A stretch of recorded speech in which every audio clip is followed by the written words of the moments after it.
28 creencias fundamentales. Creencia número 26. La muerte y la resurrección. ¿Qué sucede después de la muerte? ¿A dónde van los seres humanos al fallecer? ¿Siguen viviendo?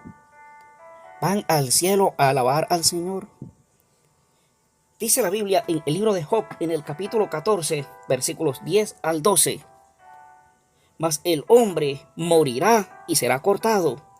Perecerá el hombre. ¿Y dónde estará él?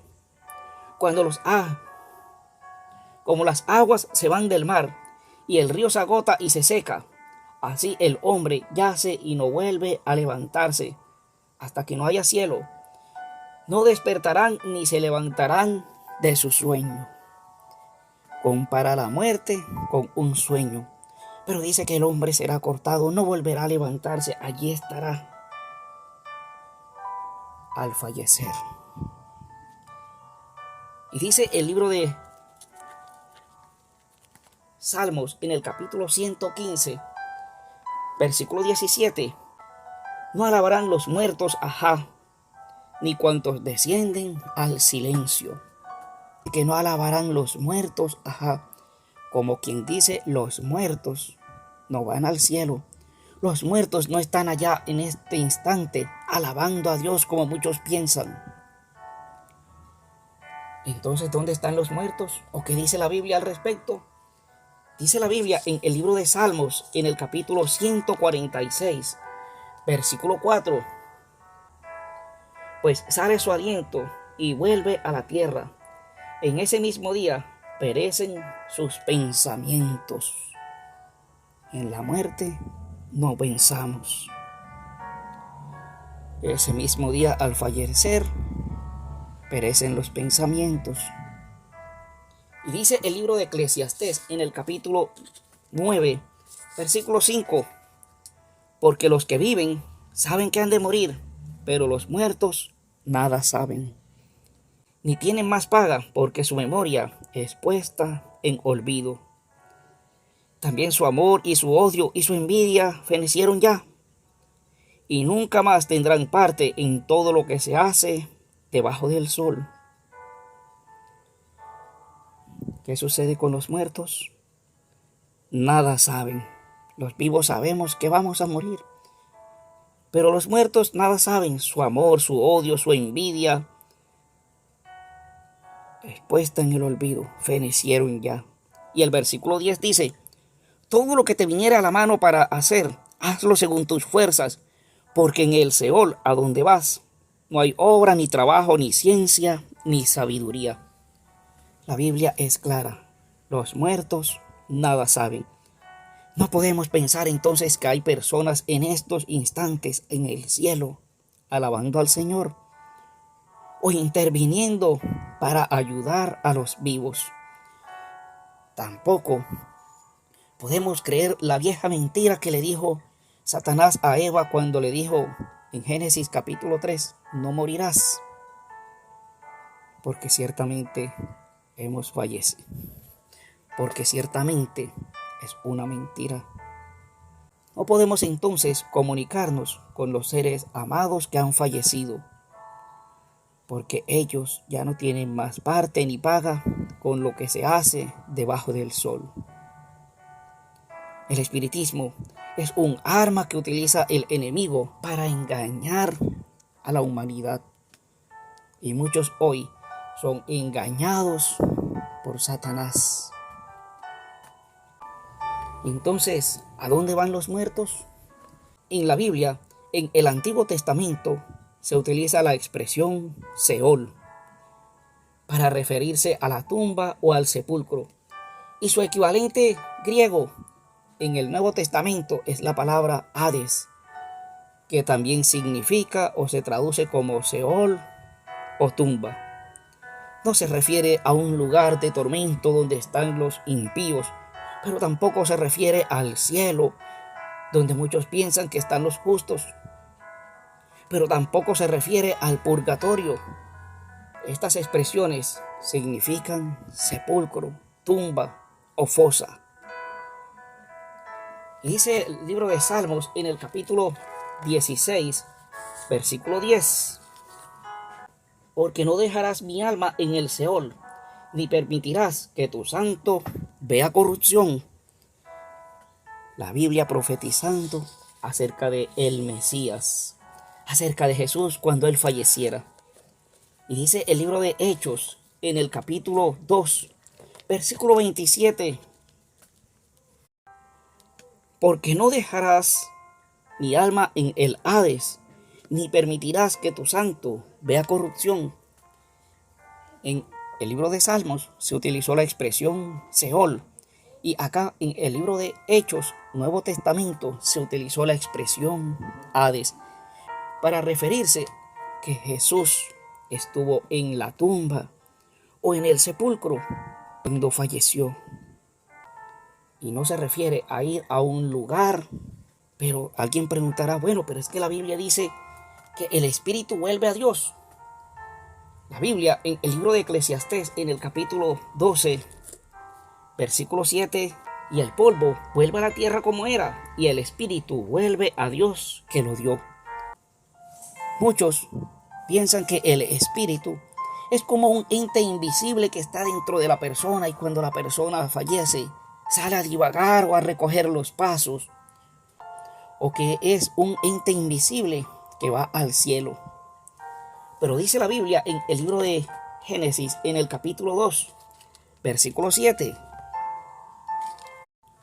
Entonces Jehová Dios formó al hombre del polvo de la tierra y sopló en su nariz aliento de vida, y fue el hombre un ser viviente. En el Antiguo Testamento se utiliza la expresión ruah, y en el Nuevo Testamento se utiliza la expresión neuma para referirse a la palabra espíritu. Estos términos pueden traducirse como soplo, aliento, viento, aire. Y cuando Dios sopló en la nariz de Adán al crearlo, sopló aliento de vida, soplo de vida, lo que uno llamaría la chispa de vida. Pero estas expresiones también pueden referirse a personalidad, como estar enojado,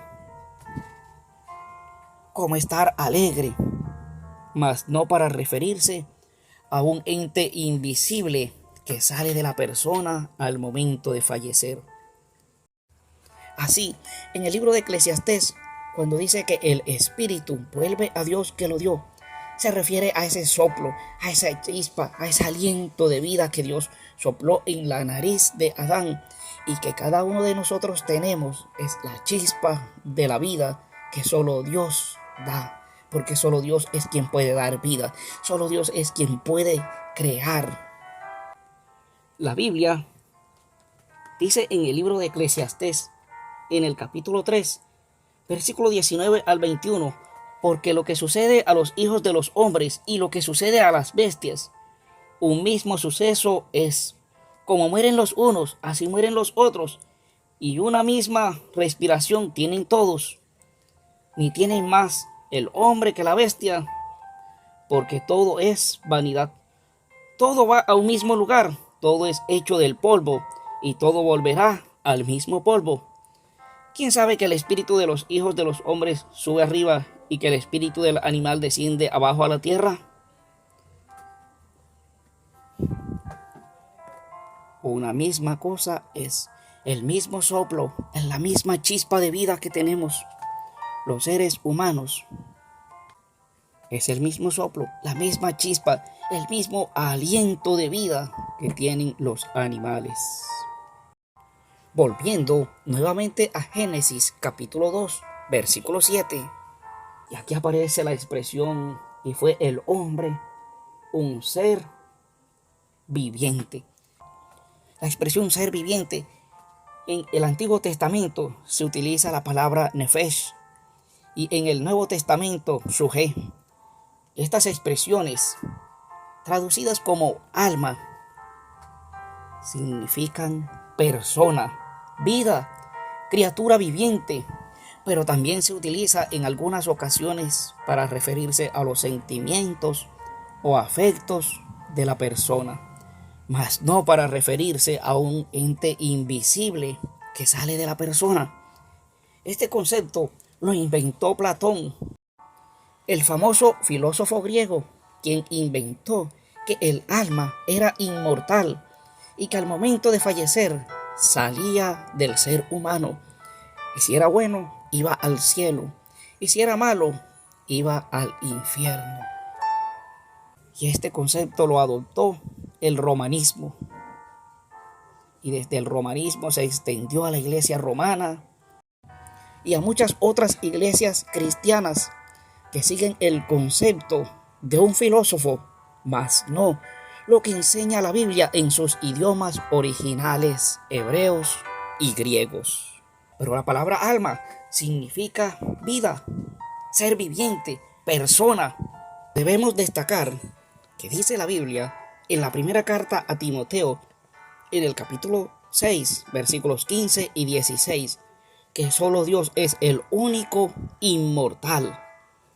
Dice la palabra del Señor, la cual a su tiempo mostrará el bienaventurado y solo soberano, Rey de reyes y Señor de señores, el único que tiene inmortalidad, que habita en luz inaccesible, a quien ninguno de los hombres ha visto ni puede ver, al cual sea la honra y el imperio sempiterno. Amén. Solo Dios es inmortal. Los seres humanos somos mortales.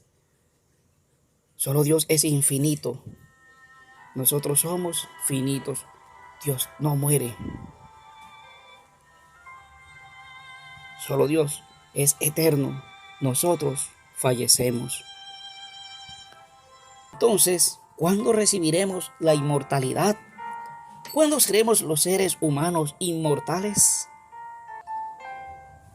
Dice 1 Tesalonicenses en el capítulo 4, versículos 16 y 17.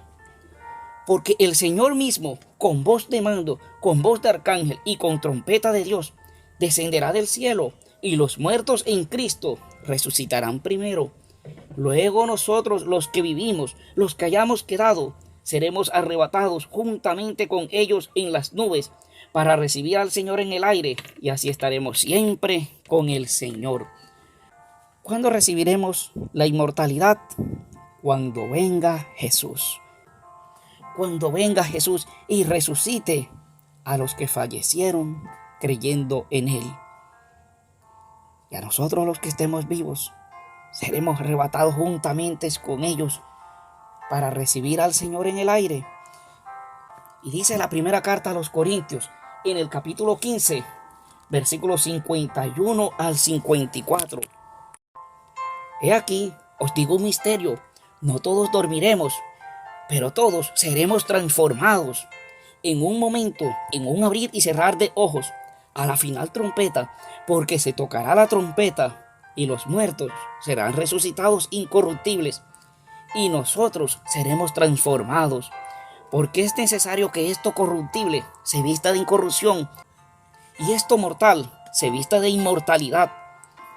Y cuando esto corruptible se haya vestido de incorrupción y esto mortal se haya vestido de inmortalidad, entonces se cumplirá la palabra que está escrita: sorbida es la muerte en victoria. Amén. Recibiremos la inmortalidad cuando Jesús vuelva por segunda vez, cuando Él vuelva a buscarnos y llevarnos a la casa del Padre.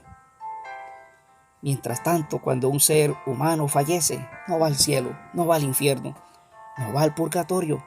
Dice la Biblia que la muerte es como un sueño y que todo su amor, su odio, su envidia fenecieron ya y nunca más tendrán parte con los que estamos vivos. La Biblia hoy, a ti y a mí, nos llama a buscar al Señor.